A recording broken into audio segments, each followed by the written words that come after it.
और आइए आपको पहली बड़ी खबर की ओर लिए चलते हैं। अमेरिका ईरान तनाव खत्म होने के बजाय एक बार फिर गहराता नजर आ रहा है।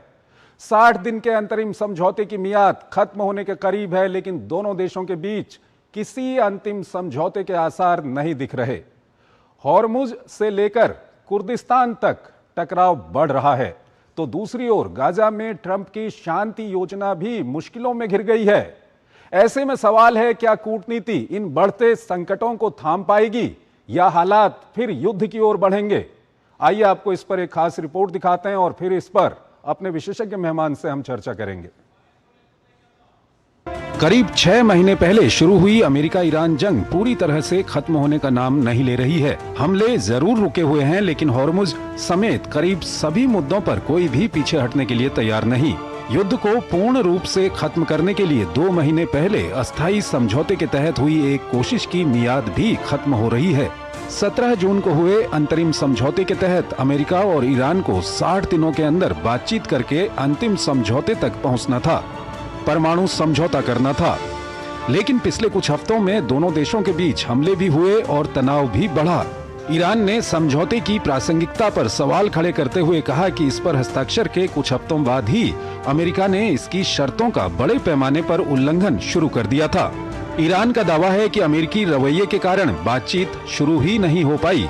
ऐसे में 60 दिन का सवाल बेमानी हो जाता है, यानी जिस समय सीमा पर दुनिया की निगाहें टिकी हुई थीं, उसे ईरान ने सिरे से ही मानने से इनकार कर दिया है। वहीं अमेरिका ईरान पर समझौते के उल्लंघन का आरोप लगाते हुए कई बार हमला कर चुका है। हालांकि बाद में हमले को रोकते हुए अमेरिका ने कूटनीति का रास्ता अपनाने पर जोर दिया। लेकिन हॉर्मुज स्ट्रेट पर किसी तरह सहमति नहीं बन पाने के बाद अमेरिका ईरान पर आर्थिक प्रतिबंधों को और कड़ा करने की तैयारी कर रहा है। वहीं ईरान ने दो टूक कह दिया है कि प्रतिबंध बढ़ाइए या नाकेबंदी कीजिए, ईरान अपनी स्थिति नहीं बदलेगा। ईरान के खिलाफ आर्थिक प्रतिबंधों के साथ कथित लैंड ब्लॉकेड लागू करने की भी आशंका जताई जा रही है। वहीं ईरान और कुर्दिस्तान क्षेत्र के बीच तनाव अब सीधे हमलों तक पहुंचता दिख रहा है। इराक के कुर्दिस्तान क्षेत्र के प्रधानमंत्री मसूद बरजानी ने ईरान पर गंभीर आरोप लगाया है। दावा है कि ईरानी ड्रोन ने उनके निजी कार्यालय और कुर्दिस्तान की सुरक्षा एवं खुफिया एजेंसी के प्रमुख के घर को निशाना बनाया। बरजानी ने इसे खतरनाक और अस्वीकार्य कार्रवाई बताते हुए कड़ी चेतावनी दी है। ईरान और कतर के बीच लापता पायलटों को लेकर भी बड़ा विवाद खड़ा हो गया है। ईरान ने कतार के उस दावे को मानने से इनकार कर दिया है जिसमें दोहा ने कहा है कि उसके कब्जे में कोई ईरानी पायलट नहीं है। तेहरान ने अब साफ कर दिया है कि जब तक तीनों पायलटों की स्थिति स्पष्ट नहीं हो जाती, उन्हें कतर में कैदी मानेगा। ईरान के साथ तनाव तो कम नहीं हो रहा, वहीं गाजा में ट्रंप की शांति की कोशिश में बड़ा पेंच फंस गया है। हमास के प्रतिनिधिमंडल ने काहिरा में अमेरिकी प्रतिनिधि जेरेड कुशनर से मुलाकात कर गाजा शांति योजना को मानने के लिए इजराइल पर दबाव डालने की अपील की है।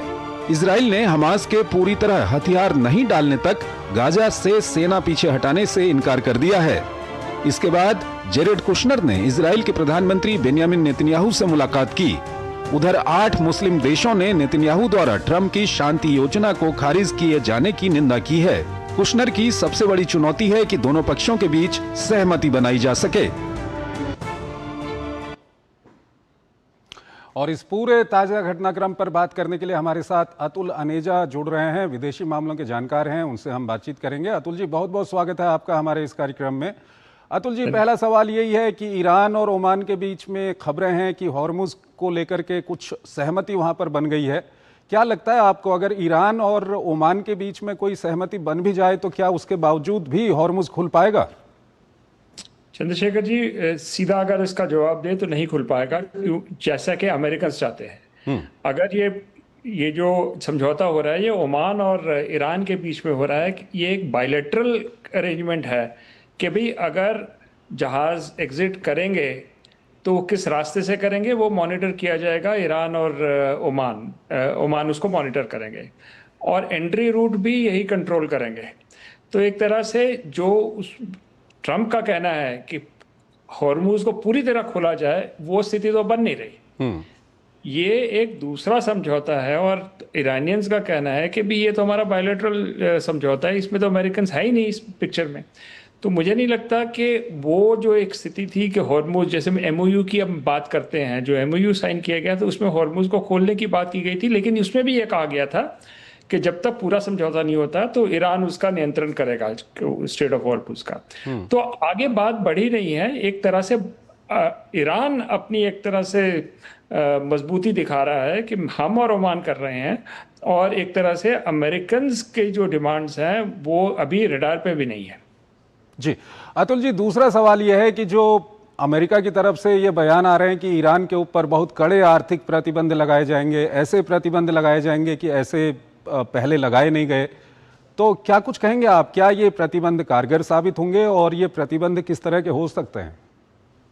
देखिए, अब आप कितना इकोनॉमी को स्क्वीज करेंगे ईरान की, उसके हमको दो ज्योग्राफी देखनी है ईरान की, उसके दो पहलू। एक तो समुद्री तट है, वहां पर आप क्या कर सकते हैं, ब्लॉकेड वगैरह कर सकते हैं, जो अमेरिकन कर रहे हैं। हालांकि एक स्थिति पैदा हुई है यूएसएस इब्राहिम लिंकन के अंदर भी एक प्रॉब्लम्स आ रही हैं, तो लेकिन हम ये मान के चल रहे हैं कि वो जो सी रूट है उसको आप ब्लॉकेड कर सकते हैं, ठीक है। लेकिन पीछे एक नॉर्दर्न ईरान से एक लैंड रूट भी जा रहा है, एक रेलवे रूट जा रहा है, जो चीन की तरफ जा रहा है, जो रूस की तरफ जा रहा है। उस पे हालांकि हमले किए गए हैं। एक रूट उसका वो international north south transport corridor भी, जिसमें भारत भी उसका हिस्सा है, वहां पर भी अटैक किया गया। और जो चाइना की तरफ रूट जा रहा है उस पे एक ब्रिज था, गोलिस्तान ब्रिज, वहां उसके ऊपर भी हमला किया गया। लेकिन वो किसी तरह से वो रूट्स अभी चल रहे हैं, ट्रेड रूट्स हैं वो, और जब तक वो चलेंगे तो एक बैकअप प्लान है ईरान के पास। आप भाई समुद्री तट से जितना मर्जी घेराबंदी कर दें, लेकिन लैंड कॉरिडोर चीन और रूस के साथ खुला हुआ है, और बाकी कॉकेशियन कंट्रीज, अजरबैजान वगैरह, इन सब के साथ खुला हुआ है, तुर्की के साथ भी खुला हुआ है। तो एक तरह से अगर हम पूरी ज्योग्राफी अगर 360 डिग्री देखें तो आप आर्थिक प्रतिबंध बियॉन्ड ए पॉइंट स्क्वीज नहीं कर सकते ईरान को। ईरान की ने अपनी लाइफलाइंस डेवलप की हैं, और वो पहले से की हुई हैं कि हम सब कुछ सी से डिपेंड नहीं करेंगे, हम लैंड रूट अपने खोल के रखेंगे, और उनको खोल दिया गया है। तो इसलिए मुझे नहीं लगता कि इसके ऊपर भी ज्यादा सक्सेस अमेरिका को मिल सकती है। ठीक है। इसके अलावा सर ये भी जानना चाहेंगे कि उधर लाल सागर में जिस तरह से हूती लगातार हमले कर रहा है सऊदी अरब के जहाज़ों पर, और वहाँ पर स्थिति काफ़ी विकट बनी हुई है, ये कितना चिंता का विषय है और इसका क्या कुछ फर्क देखते हैं आने वाले दिनों में? देखिए, ये चंद्रशेखर जी, हम बात कर रहे हैं 3 रूट्स की। एक तो है हॉर्मुज वाला, जिसकी हम बात कर चुके हैं।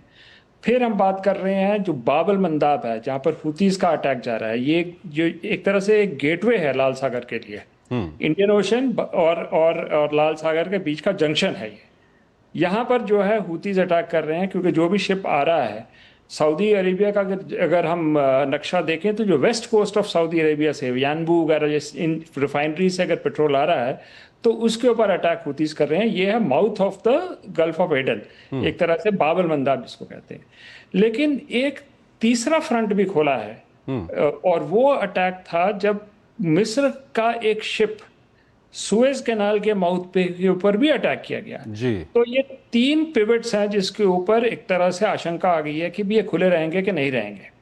तो इस अगर पूरे घटनाक्रम को देखें तो इसका असर सबसे बड़ा जो है वो तेल की सप्लाईज के ऊपर पड़ सकता है, उसकी कीमत के ऊपर पड़ सकता है। अब तक जो है कीमत को नीचे किया गया है, क्योंकि यूएस के जो अमेरिका के स्ट्रेटेजिक रिजर्व्स है, बहुत सारे रिजर्व्स का तेल उन्होंने मार्केट में कर दिया है, उसको फ्लो कर दिया है। हालांकि वो युद्ध की स्थिति में होना चाहिए था, लेकिन अभी कर दिया तक, क्योंकि डोनाल्ड ट्रंप को सबसे बड़ी चिंता ये है कि अगर तेल की कीमत $5 पर गैलन से ऊपर जाती है जी। तो वहां पर जो है आर्थिक स्थिति डोमेस्टिकली बड़ी खराब होती है, और मिड टर्म पोल्स के लिए वो ठीक नहीं है ट्रंप के लिए। तो इसलिए मुझे नहीं, ये जो हुतीस को हम तीनों को कंबाइन करते हैं तो इस पूरे इंटरलॉकिंग को खोलने की अभी हम देख नहीं पा रहे कि ये अमेरिकन इसको कर पाएंगे कि नहीं। मुझे नहीं लगता, आज तक तो वो कर नहीं पाए। ठीक है। और इसलिए वो एक जटिल एक प्रॉब्लम अमेरिकन के लिए है, ये जो रूट की बात है। ठीक। सर, अंतिम सवाल है, जो ये गाजा को लेकर के जो ट्रंप का प्लान था, नेतन्याहू ने एक तरह से उसको मना कर दिया है। वो कहते हैं कि पहले हमास अपने हथियार छोड़ेगा, फिर हम अपनी मिलिट्री को वहाँ से हटाएंगे। इस पे क्या कुछ सफलता मिल सकती है, क्योंकि जेरेड कुशनर वहाँ पर गए हुए हैं और वो बातचीत भी इसको आगे बढ़ा रहे हैं उसको लेकर के? चंद्रशेखर जी, हम जब से बातचीत कर रहे हैं हम देख रहे हैं कि जो इजराइल का एक तरह से एक शिकंजा है अमेरिका के ऊपर, कि इजराइल की बात को मना नहीं कर पा रहा अमेरिका, हालांकि उसके इंटरेस्ट कुछ और कहते हैं।